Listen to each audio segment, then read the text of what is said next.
Hi hello नमस्कार, welcome to geography. मानव भूगोल में आप सभी का स्वागत है। मेरा नाम सिद्धार्थ है और हम सब लोग मानव भूगोल पढ़ रहे हैं। सीखने सिखाने का ये क्रम चलता रहेगा। भारत के भूगोल को हमने इसी क्रम में समाप्त किया और अब हम लोग मानव भूगोल की समाप्ति की ओर बढ़ रहे हैं। मानव भूगोल में हम लोगों ने मानव भूगोल के कुछ द्वंद्व के बारे में बात की थी, मानव भूगोल के सामान्य परिचय और उसके ऐतिहासिक विकास के विषय में चर्चा की थी। उसके पश्चात जनसंख्या के विषय को हमने बहुत विस्तार से पढ़ा। अब हम लोग प्रवास को पढ़ रहे हैं। प्रवास के इससे पहले 2 वीडियो आ चुके हैं। आप लोग एक बार प्रवास के वो दोनों वीडियो देख लीजिए। प्रवास का मतलब होता है माइग्रेशन। हम लोग माइग्रेशन को हिंदी में प्रवास कहेंगे। प्रवास मतलब एक स्थान से दूसरे स्थान पर किसी मनुष्य का या मनुष्य के झुंड का या समूह का एक स्थान से दूसरे स्थान पर स्थानांतरित हो जाना या निवास कर लेना किसी दूसरे स्थान पर, इसे हम लोग प्रवास के रूप में देखते हैं। आज हम लोग इस वीडियो में प्रवास के सिद्धांतों के विषय में चर्चा करेंगे। उसमें से सबसे पहला सिद्धांत आज हम लोग लेंगे रेवेनस्टीन का मॉडल, E.G. रेवेनस्टीन। इन्होंने प्रवास के संबंध में अपना एक मॉडल प्रस्तुत किया, कुछ नियम प्रस्तुत किए। उन नियमों के विषय में आज इस पूरे वीडियो में हम लोग चर्चा करेंगे। तो जैसा कि हम लोग जानते हैं, आप और हम होमोसेपियंस हैं। होमोसेपियंस नाम की शब्दावली आज के आधुनिक मानव के लिए उपयोग की जाती है और यही मानव, हिंदी में हम इसे मेधावी मानव कह सकते हैं, और यही होमोसेपियंस संस्कृति का निर्माण करने के लिए इधर से उधर भ्रमण करता है, अर्थात एक भ्रमणशील जाति है।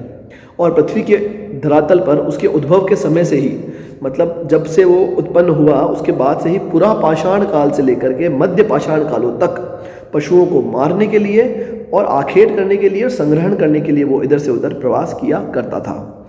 जैसे ही नव पाषाण युग आता है, मतलब हम लोग पुराने कालखंड से लेकर आधुनिक कालखंड तक आएंगे, तो पुरा पाषाण से लेकर जब नव पाषाण काल आता है, ऐसी स्थिति में भूमि जिस पर कि वो जुताई कर सके उसकी खोज में वो घूमने लगा कि कहाँ कहाँ उससे अच्छी भूमि मिल सके, उस पर कब्जा कर ले, जुताई कर ले और फिर उसमें वो अच्छी फसल बोए और अच्छी फसल बोने से वो अपनी आजीविका को चला सके। फिर जब हम लोग ऐतिहासिक काल की बात करते हैं तो उस समय अपने पड़ोसी देशों से व्यापारिक संबंध स्थापित करने के लिए समुद्री यात्राएं करने लगा और मध्यकाल में वो नए नए संसाधनों की खोज करने के लिए प्रवास करने लगा। ये सभी कारण रहे हैं। यूँ कहें पुरा पाषाण काल से लेकर के हम लोग निरंतर देख रहे हैं कि मनुष्य किस तरह से यहाँ से वहाँ भ्रमण करता है और प्रवास कर जाता है। फिर जब हम लोग मध्यकाल की बात करते हैं तो नए नए संसाधनों की खोज के लिए वो प्रवास करने लगा, समुद्री यात्राएं करने लगा और वर्तमान समय में या तो अपनी आर्थिक स्थिति को सुधारने के लिए या फिर एक स्थान से दूसरे स्थान पर जाकर के परमानेंटली बस जाने के लिए वो प्रवास करता है। क्लियर बात है। जहाँ पर, और वो कहाँ प्रवास करेगा? जहाँ पर वो सामाजिक रूप से, आर्थिक रूप से, सांस्कृतिक रूप से, राजनीतिक रूप से अधिक स्वतंत्र और सुरक्षित महसूस करेगा। तो इससे पहले वाले वीडियो में हम लोगों ने प्रवसन के संबंध में उसके परिणाम और कारणों के विषय में बहुत विस्तार से चर्चा की थी। आज हम लोग एक विद्वान के बारे में चर्चा करने जा रहे हैं जिन्होंने प्रवासन के संबंध में कोई सिद्धांत नहीं अपितु कुछ नियम दिए हैं। उनका ये कहना है कि इन नियमों के तहत प्रवास होता है। ये तो होता ही होता है, कहने का मतलब है ये कुछ पॉइंट्स देंगे, उस पॉइंट्स में उन नियमों की व्याख्या की गई है जिससे प्रवास से को हम लोग रिलेट कर सके। इन विद्वान का नाम है E.G. रेवेनस्टीन। आप इस नाम को याद रखिएगा। रेवेनस्टीन का मॉडल बहुत ही फेमस मॉडल है प्रवास के बारे में, E.G. रेवेनस्टीन। तो ये क्या कहते हैं? इन्होंने बेसिकली ब्रिटेन और संयुक्त राज्य अमेरिका तथा कुछ उत्तरी पश्चिमी यूरोपियन जो कंट्रीज़ हैं इसके बारे में और इसकी जनसंख्या के प्रवसन के आनुभविक अध्ययन किए, मतलब खुद वहाँ गए, अनुभव किया और देखा और उसी के आधार पर कुछ सामान्यकृत, कुछ जनरलाइज नियम प्रस्तुत किए कि भाई प्रवास में ये नियम काम करते हैं। क्लियर है। 1885 और 1889 मतलब 1885 और 79 के प्रवसन आंकड़ों को अध्ययन कर वह जिस महत्वपूर्ण निष्कर्ष पर पहुंचता है उन्होंने प्रवसन के नियम कहा है। 1885 से लेकर 89 के बीच में उन्होंने सभी उस जगह पर जाकर के, मतलब अमेरिका में, वेस्टर्न यूरोप में, ब्रिटेन में जाकर के देखा कि लोग प्रवास क्यों कर रहे हैं, कितनी मात्रा में प्रवास कर रहे हैं, कितनी मात्रा में लोग वापस आ रहे हैं। ये सारा का सारा अध्ययन किया और देखा और कुछ नियम प्रस्तुत किए इन 4 सालों के बाद। और यही नियम रेवेनस्टीन के, E.G. रेवेनस्टीन के प्रवसन नियम कहलाते हैं। हालांकि इसके बाद में कई सारे और विद्वान आए जिन्होंने प्रवास के ऊपर अलग अलग नियम दिए हैं, जैसे ली का मॉडल आया है, और भी हम लोग आगे एक दो मॉडल्स के विषय में चर्चा करेंगे। सबसे पहले हम लोग बात करेंगे E.G. रेवेनस्टीन के प्रवास संबंधित नियमों के बारे में। सबसे पहला नियम कहता है E.G. रेवेनस्टीन, अधिकांश प्रवास थोड़ी दूरी पर ही जाते हैं। दूरी अपक्षय का नियम कहलाता है। व्हाट इज दूरी अपक्षय का नियम? देखिए, ये देखिए, हमेशा ग्राफ बहुत अच्छा माध्यम है किसी भी चीज़ को समझने के लिए। ये लोगों की जनसंख्या है, यहाँ पर 1000 लोग हैं, यहाँ 100 लोग हैं, यहाँ 500 लोग हैं। मतलब जैसे जैसे ऊपर की तरफ बढ़ रहे हैं पॉपुलेशन बढ़ रही है। और ये दूरी है 10 किलोमीटर, 50 किलोमीटर, 100, 150, 200, 500, 1000 किलोमीटर। कहने का मतलब है ये जो 10 किलोमीटर वाली दूरी है ना, यहाँ पर 1000 लोगों के आसपास प्रवास करते हैं। और जैसे जैसे दूरी बढ़ेगी, जैसे ये 100 किलोमीटर की दूरी पर सिर्फ 500 लोग ही प्रवास करते हैं और 1000 किलोमीटर की दूरी पर मात्र 10 लोग ही प्रवास करते हैं, तो ये कुछ इस तरह का ग्राफ बनेगा। आई बात समझ में? मतलब यह नियम मध्यकाल से ही प्रभावी रहा है और देखा गया है कि जो थोड़ी सी दूरी का जो प्रवास होता है, जैसे कि भीलवाड़ा से आप जाइए मांडलगढ़, या फिर यूँ देखिए कि जयपुर से आप जाइए चोमू जाइए, या फिर कहीं और जाइए, जो आसपास के अंदर हम लोग देखते हैं अक्सर प्रवास हम लोग देखते हैं कि छोटी दूरी के मध्य प्रवास करने वाले लोगों की संख्या ज़्यादा होती है। लेकिन अब आप देखेंगे जो अभी वर्तमान में आधुनिक यातायात के जो साधन हैं, इसमें भी बहुत ज़्यादा विकास हुआ है, जिससे प्रवास अधिक दूरी वाले प्रवास भी बढ़े हैं। लेकिन फिर भी छोटी दूरी के प्रवास अभी भी सबसे ज़्यादा होते हैं, दूरी कम प्रवास ज़्यादा। इन्होंने एग्जाम्पल लिया था अमेरिका का। ये कहते हैं कि अमेरिका में जो काले लोग थे, जो ब्लैक पीपल्स थे, उनका जो संकेंद्रीकरण था वो बाल्टीमोर, वॉशिंगटन और फिलाडेल्फिया, मतलब अमेरिका के पूर्वी तट की ओर था। क्यों था? क्योंकि ये नगर उन क्षेत्रों से अपेक्षाकृत बहुत ज़्यादा निकट थे जो इनके मूल स्रोत थे। ये जो ब्लैक पीपल्स थे, ये जिस जगह से आए थे उससे ये शहर सबसे ज़्यादा पास थे। ये कैलिफोर्निया में नहीं गए, मतलब अपोजिट साइड में नहीं गए, बहुत दूर नहीं गए, अपितु ये पास वाले जगहों पर इन लोगों का जाना इनको ज़्यादा सुविधाजनक लगता है, ज़्यादा सुरक्षित महसूस करते हैं अपने आसपास के क्षेत्रों में प्रवास करने से। ये वही ग्राफ है जो मैंने अभी आपको समझाया। इधर देखिए, यहाँ लिखा हुआ नंबर ऑफ माइग्रेंट्स, लोगों की संख्या जो प्रवास कर रहे हैं 100 से लेकर के 1000 लोगों के बीच, मतलब ऊपर की तरफ जाएंगे तो संख्या बढ़ रही है। यहाँ देखते हैं डिस्टेंस, मतलब कितनी दूरी तक प्रवास हो रहा है। 15 किलोमीटर से लेके लगभग 100 किलोमीटर तक की दूरी। तो 15 किलोमीटर पे प्रवास करने वालों की संख्या है 1000, देखिए। फिर धीरे धीरे ये संख्या घटती जा रही है, देखिए ये 200, मात्र 100 किलोमीटर की दूरी तक प्रवास करने वालों की संख्या मात्र 200 हो गई है। दूरी बढ़ेगी, प्रवास करने वालों की संख्या घटेगी। ये नियम है एक तो इसका रेवेनस्टीन का। फिर रेवेनस्टीन क्या कहते हैं कि वास्तव में केंद्रीय स्थान से दूरी बढ़ने के साथ साथ कुछ सामाजिक तथ्यों के परिणाम में भी कमी आती है। वो ये कह रहे हैं कि जो मानवीय क्रियाएं हैं और लक्षण हैं उसमें क्या होता है, सुविधा जो स्थान ज़्यादा सुविधाजनक है उसी स्थान के निकट लोगों की संख्या ज़्यादा रहने की प्रवृत्ति पाई जाती है। आ रही है बात समझ में? मतलब क्या है कि आप लोग देखेंगे कि जब आप क्लास में बैठते होंगे तो आप पहले क्लास में देखते होंगे कि कहाँ पर खिड़की अच्छी है, कहाँ पर पंखा लगा हुआ ऊपर, और उसी स्थान पर सबसे ज़्यादा लोगों की संख्या जाती है कि हम लोग वहाँ जाके बैठ जाएं, बजाय ऐसे स्थान की जो पीछे है, या जहाँ से बोर्ड साफ नहीं दिखता है, या जहाँ पंखा नहीं लगा हुआ है, जहाँ गर्मी लग रही है, जहाँ पे विंडो नहीं है, रोशनी प्रॉपर नहीं आ रही, वहाँ लोग कम। मतलब कहने का मतलब है नगरीय आकर्षण केंद्र होते हैं और इसी के चारों तरफ ज़्यादातर प्रवास होने की संभावनाएं रहती हैं। क्लियर बात है? फिर अगला जो इन्होंने मॉडल दिया वो ये कहते हैं कि प्रवसन, मतलब जो प्रवास है वो सीक्वेंसली बढ़ता है, मतलब क्रमिक रूप से बढ़ता है प्रवास।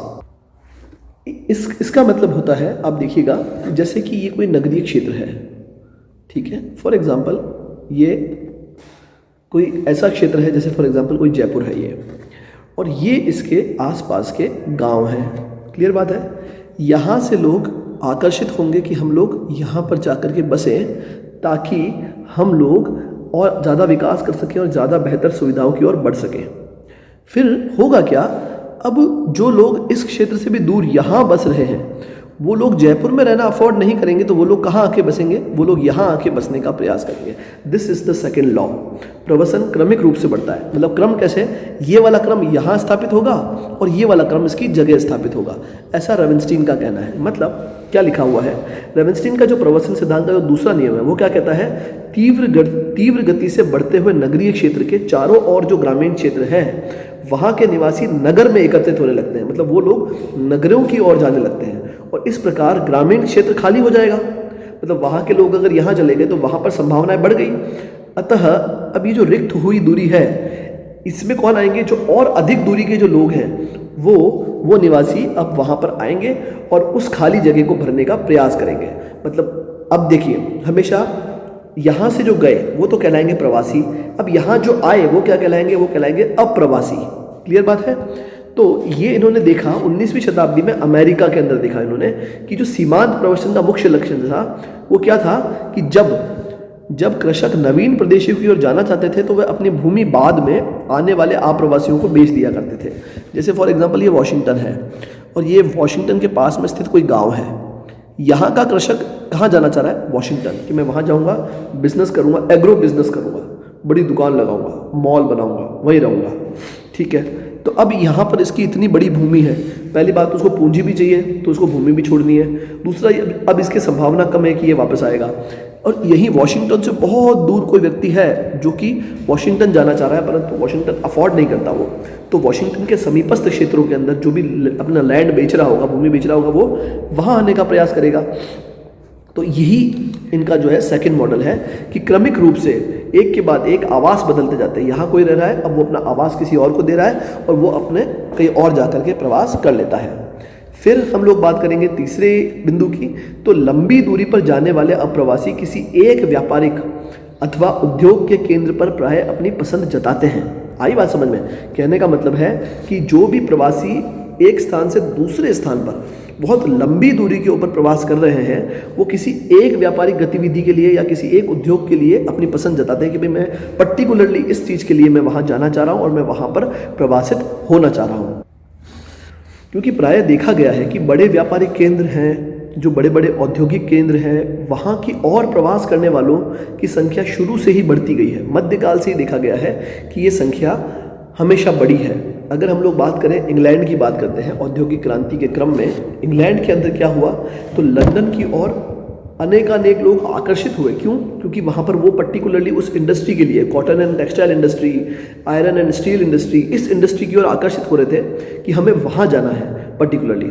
और यही कारण है, बड़े नगरों का खिंचाव इसी कारण होता है कि पर्टिकुलर कोई एक दो व्यापारिक गतिविधियाँ होती है जो कि प्रवास को हमेशा अपनी ओर आकर्षित करती है। इसको और अच्छे से गुरुत्व मॉडल या ग्रेविटी मॉडल के थ्रू हम लोग समझ सकते हैं।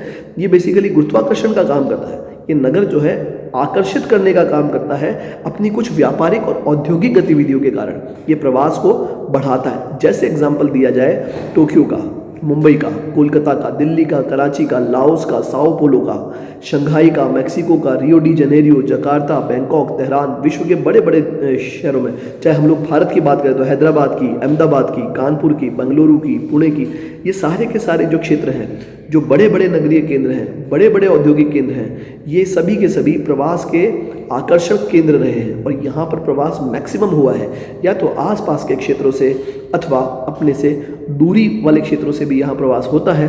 किस कारण होता है? उस पर्टिकुलर एक व्यापारिक गतिविधि के कारण अथवा औद्योगिक गतिविधि के कारण वहाँ पर प्रवासियों की संख्या बढ़ती जाती है। और इसको विस्तार से समझें तो आप देख लीजिए, मुंबई के अंदर जो फिल्म इंडस्ट्री है वो भी एक प्रकार की इंडस्ट्री है। अब उस इंडस्ट्री ने भारत के सभी क्षेत्रों से लोगों को वहाँ पर प्रवासित किया है। चाहे आप गुजरात की बात कीजिए तो गुजरात में पर्टिकुलर जो कॉटन इंडस्ट्री है अथवा एक दो पर्टिकुलरली जो पेट्रो रसायन की इंडस्ट्रियाँ हैं, इन इंडस्ट्री ने दूसरे राज्यों से लोगों को वहाँ आकर्षित किया है कि वो वहाँ जा कर के बसे और उस इंडस्ट्री के अंदर अपने लिए स्कोप खोजें। क्लियर बात है? फिर अगर हम लोग बात करेंगे प्रवास का प्रत्येक प्रवाह, ये फोर्थ नियम है, ये सब नियम बताया उन्होंने कि इन नियमों के तहत प्रवास होता है। क्लियर बात है? फोर्थ नियम क्या कह रहा है कि प्रवास के प्रत्येक प्रवाह कम शक्ति का प्रवाह उत्पन्न करता है। मतलब वो कहता है कि प्रत्येक प्रवाह जो होगा कम ही शक्ति में, लेकिन प्रति प्रवाह उत्पन्न जरूर करता है। मतलब वो बेसिकली कहना चाह रहा है कि अगर एक जगह से दूसरी जगह प्रवास हुआ है तो कहीं ना कहीं एक प्रति प्रवास जरूर होगा। ये जब हम लोग धाराएं पढ़ते हैं ना, तब उसके अंदर हम इसको पढ़ते हैं। परंतु मैं इस पॉइंट को और इसके आगे के जो बाकी के 5-6 पॉइंट है इसको नेक्स्ट वीडियो में समझाऊंगा।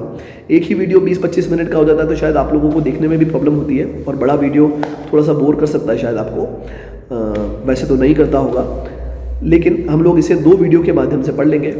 तो ये था प्रवास का रेवेनस्टीन का सिद्धांत। आप देखिएगा हम लोग पढ़ क्या रहे हैं, हम लोग रेवेनस्टीन के कुछ नियम पढ़ रहे हैं। रेवेनस्टीन कौन थे? वो ऐसे विद्वान थे जिन्होंने 1885 से लेकर 1889 में अमेरिका, इंग्लैंड और पश्चिमी यूरोप में गए और वहाँ पर प्रवास को देखा इन्होंने, व्यक्तिशः अनुभव किया। इसलिए इसे कहते हैं आनुभाविक विधि से इन्होंने देखा, देख करके महसूस किया कि लोग क्यों प्रवास कर रहे हैं, क्या क्या रीज़न हो सकते हैं, कब कब वो प्रवास कर सकते हैं, प्रवास करने वालों की संख्या कितनी है, वापस अप्रवासियों की संख्या कितनी है, वापस आने वालों की संख्या कितनी है, जो गए हैं उनका स्थान किसने लिया है, ऐसे कौन कौन से क्षेत्र हैं जहाँ पर प्रवास ज़्यादा हो रहे हैं, क्यों किसी पर्टिकुलर क्षेत्र में प्रवास हो रहे हैं। इन सब चीज़ों को उन्होंने एनालिसिस किया और इन सभी के एनालिसिस के पश्चात कुछ नियम प्रस्तुत किए कि ये वो नियम हैं जो सामान्य रूप से प्रवास में लागू होते हैं। क्लियर बात है? तो हम उन नियमों के विषय में चर्चा कर रहे हैं। मिलते हैं पार्ट 2 में। आप पार्ट 2 के अंदर बने रहिएगा। रेवेनस्टीन के मॉडल को पढ़ेंगे, उसके बाद ली का सिद्धांत आएगा और एक और सिद्धांत के साथ हम लोग प्रवास को निपटाएंगे। Thank you very much. Thank you.